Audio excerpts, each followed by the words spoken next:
ညဘက်အိတ်နေရင်ချွတ်တက်လို့အိတ်မရဖြစ်နေပြီလားချွတ်တက်တာဂျုတ်ခက်တာပျောက်ကင်းအောင်နေ့စဉ်စားပေးတဲ့အစားအစာများညဘက်အိတ်ပြုံနေတော့ခြေလုံးကချွတ်သားတွေရုပ်တရက်လေးတက်လာပြီးနာလုံးလို့အုံမိမတက်ဖြစ်ပူကြမှာပါဒါမှမဟုတ်လုံးနေရင်ခြေချောင်းလက်ချောင်းလေးတွေကြောက်ခက်သွားတာကြောင့်စိတ်နှောက်ယှက်ဖြစ်နေရပါသလားဒီလိုဖြစ်ရတာများတော့အဖြစ်ခန္ဓာကိုယ်မှာရည်တန်းတဲ့တက်တူတက်တွေအမျှတတော့တာကြောင့်ဖြစ်ပါတယ်ဆေးရည်ကြီးပဲအောက်ကူမဲ့အစားကြောချင်တွေကိုအဖြစ်ပြီးမဲ့ဒီစားစာတွေကိုနေ့စဉ်စားတောက်မှုကမှာထည့်သွင်းပေးလိုက်ပါနံပါတ်1နှပြောသည်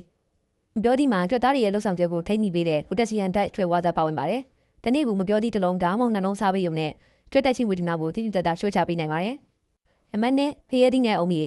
ကြွက်တက်ရခြင်းရဲ့အဓိကတရကဏ္ဍဒီတက်ခန့်ကြောက်ကပါ။ဖျဲသီးမှာရည်တက်900ရာခိုင်နှုန်းကျော်ပါဝင်တို့အုံးရီမှာလည်းခန္ဓာကိုယ်အတွက်လိုအပ်တဲ့တဘာဝတတုကတွေပြေဝနေတာကြောင့်ကြောချင်တွေကိုပြေရော့စေပြီးနန်းဆန့်စေပါတယ်။နံပါတ်3ထောပတ်တီ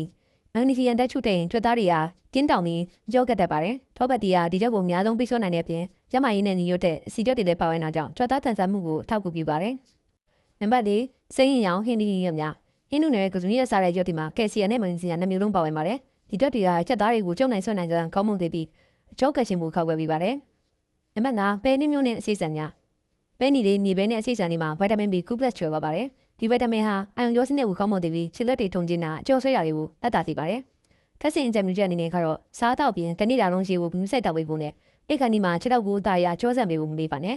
ကျမ်းမာတဲ့နေထိုင်မှုပုံစံကတင့်ကိုနိုင်ကျမှုတွေကနေကင်းဝေးစေမှာပါ။သင်မိသားစုနဲ့မိတ်ဆွေတွေမှာကြွတ်တက်နေတဲ့သူရှိရင်သူတို့လည်းမြင်အောင်ဒီဗီဒီယိုလေးကိုဝင်ကြပေးလိုက်ပါအောင်။